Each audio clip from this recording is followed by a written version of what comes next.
Alright guys, welcome to another video. So we're heading up to Little Mount McDougall, which is just a little, well, it's part of Mount McDougall, but it's just kind of a lower portion of it. Mount McDougall itself is a volcanic peak apparently, so it should be a pretty interesting hike. The main reason I am out here tonight is because the weather is just miserable. And I know that sounds counterintuitive, but when I was looking at the forecast, looking at kind of what the weather is supposed to be like, a lot of places are predicting heavy fog for sunset, which is amazing. I love shooting fog and kind of any of that majorly like atmospheric stuff. So I think this could end up being really cool. Plus we're gonna be getting a kilometer of elevation, so that'll put us nice and high, overlooking. I forget what this valley is called. Should be a pretty interesting evening, hoping that I don't get hit with too much rain. The highway on the way here, right close to Calgary, was treacherous downpours, super strong winds, but I'm gonna assume that that's already hit this area. Might get a few sprinkles here and there, but prepared for that. Brought my rain gear, brought a cover for my pack, keep everything nice and dry, and hopefully get a beautiful sunset tonight.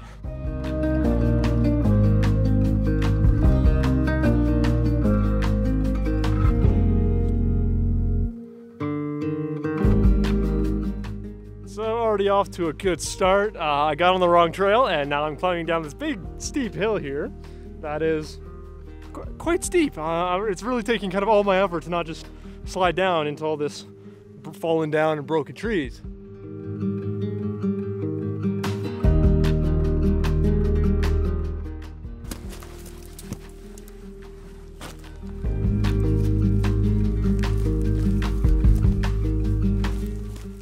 Okay, so I think I'm on the proper trail now. Took a little bit of bushwhacking to find, but it's also not a very well-used trail, I'm guessing, because I'm where the GPS says the trail should be, but it's basically just kind of through this big cut line. The trail theoretically just follows us all the way up to the mountain that you can see behind me here. Yeah, so it's kind of that simple. I'm stopping now for supper because it's about 6 o'clock and I figure I should get myself well nourished before the last, I think it's about a 500-meter climb up to the top there. I might not go all the way to the top, I might just go to where I can get a good open view because I want to make sure I'm most of the way out before it's dark, especially at this last section here.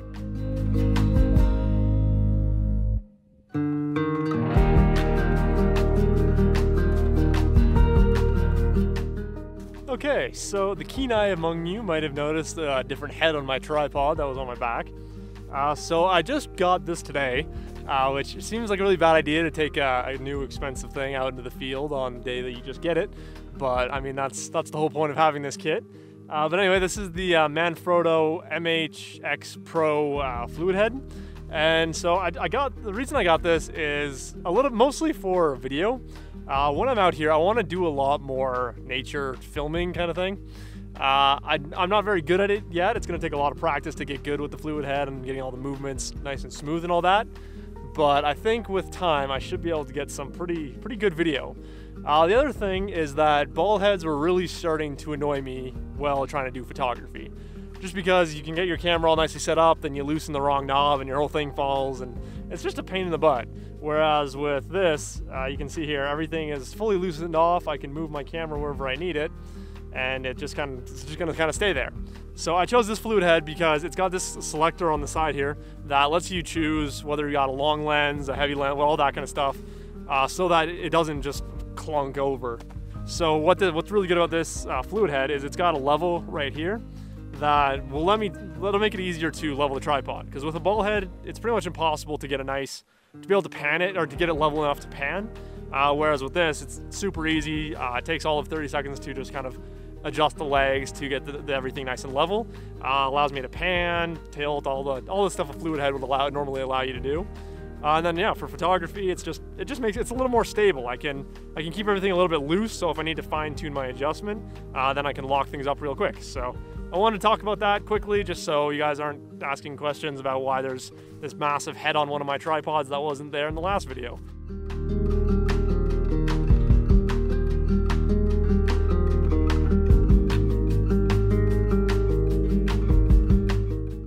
Okay, so pretty good ways into the field now, not anywhere near the top, but I'm thinking I'm gonna have to call this one. Not because it's a particularly treacherous hike or anything. Well, actually that's the exact reason. The problem is I don't want to come down this at night and have to try and find the trail out, because I think it'll just be too sketchy, honestly, because there's just enough breaks in the snow that it would be super easy to lose my footprints at night. And I mean, I'm already tripping and falling and twisting my legs in ways I don't normally like to, just walking up here. So, walking up here in good daylight, so.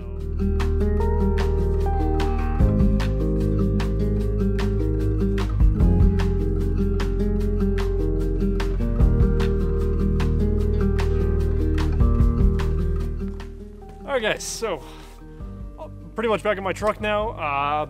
Along this whole trail that I've been walking on right at the end here, there's really good views of the vistas I was seeing up higher. The problem is you got this really nasty riverbed in the foreground and all these dead trees just kind of randomly dotted throughout there. So it wouldn't let me get a good shot of that whole panorama. So the plan is I'm just gonna hop in my truck, start driving towards Kananaskis lakes, because I know from the few times I've driven that way that there are some pretty good, the road goes up on pretty good elevation, which should give me decent views, I'm hoping. I can't remember if there's any good pull-offs or anything like that, but there should be. It is quite a tourist area, so it is kind of built that way. Almost an hour and a half left till sunset, which should give me more than enough time to try and find something. But the problem is it's not enough time to climb anything. So I really had my mind set on this beautiful mountainscape panorama. That's what I was really coming out here to try and shoot tonight. But it doesn't look like we're gonna be able to get that from this location. So I've got a few ideas for places I want to try and go to shoot sunset. Just places that I've either been to before or I know about. But it's gonna be a challenging one.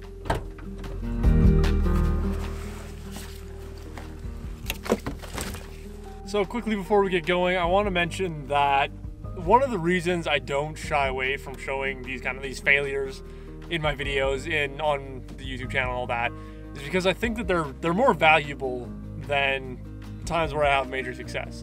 And I know in the past, if you guys have been watching my channel for any amount of time, you'll well know that I'm not afraid to fail when I'm out. And I always love your guys' comments. Oh, well, at least it was a good hike, at least it was a good drive, that kind of thing.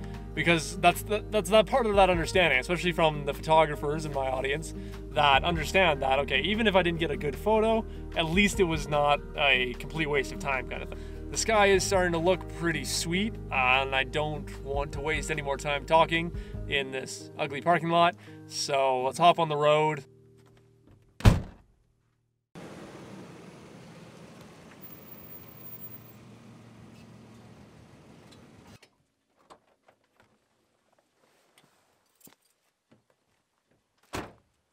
Okay, so we're at Upper Kananaskis Lake. The sun is starting to set. Probably still got about 30 or 40 minutes till it fully goes down.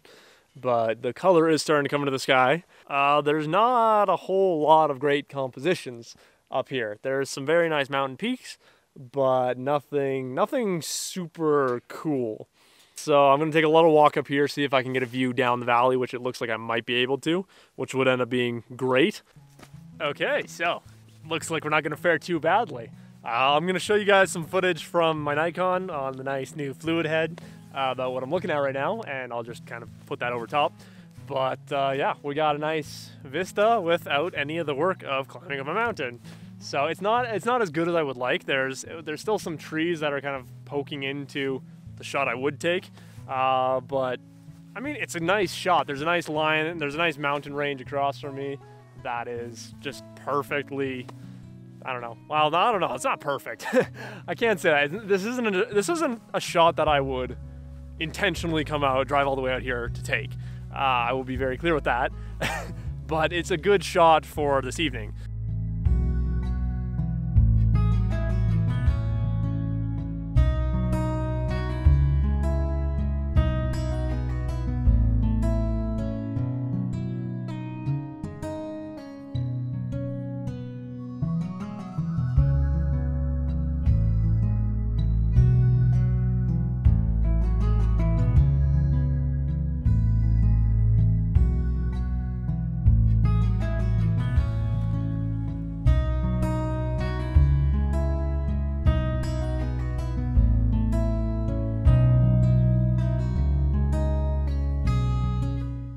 All right, so my first composition is just a random peak. It's not on any of that big line that I was saying I might shoot a panorama of.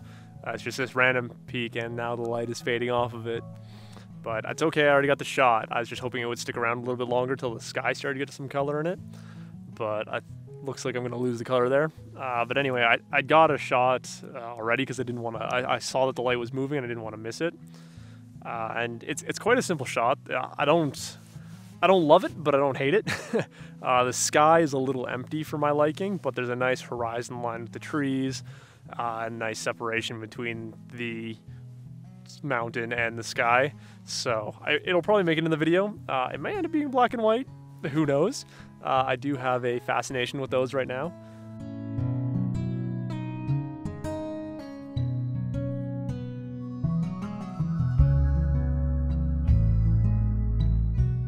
But I'm really just kind of head on a swivel. There's so much stuff happening around me with the white cap still on all the mountains.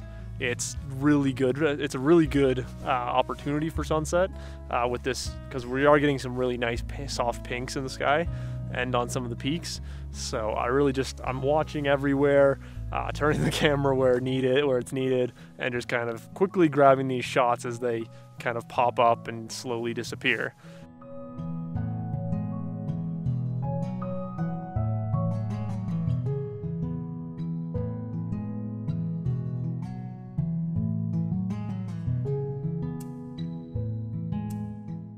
So this may end up being the first video where I don't feel like I didn't shoot enough B-roll, because I'm shooting a lot of it right now. But I'm focusing on this one peak off in the distance now, and it's just beautiful. It's catching, the clouds around it are all glowing orange and just beautiful coloring. And so I'm just snapping shots of it, hoping to get something that'll work out in post-processing, because everything coming out of my camera is quite blue right now, which it's not a look that I like, but I think that there is a lot of potential to them. Some of them are going to need to be cropped, some of them are going to need color adjustments, but just the color, the atmosphere, the environment, everything is working well together right now. And I do have to say, this fluid head, this thing is amazing. If you've never tried shooting photography with a fluid head, I highly suggest trying it.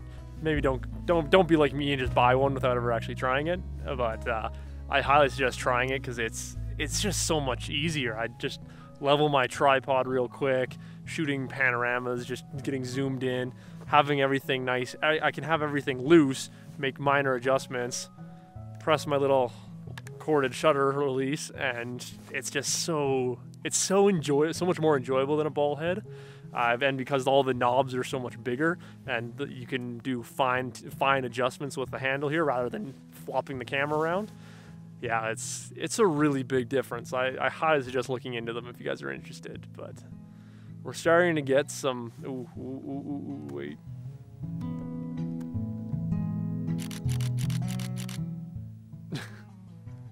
Ooh.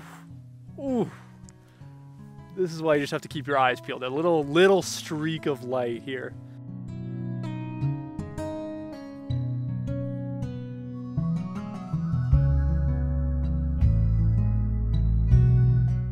So we're getting close to calling it a night. I'm just waiting for this area back here. I know it looks really bright to you guys, but it's not actually that bright. But that's where the sun is currently going down right now. I don't really think there's anything to shoot, to be honest. I'll get some footage of it for you guys. But yeah, there's nothing that really stands out. There's nothing that's gonna catch light really nicely. But I just want to wait. I just want to see the sunset through.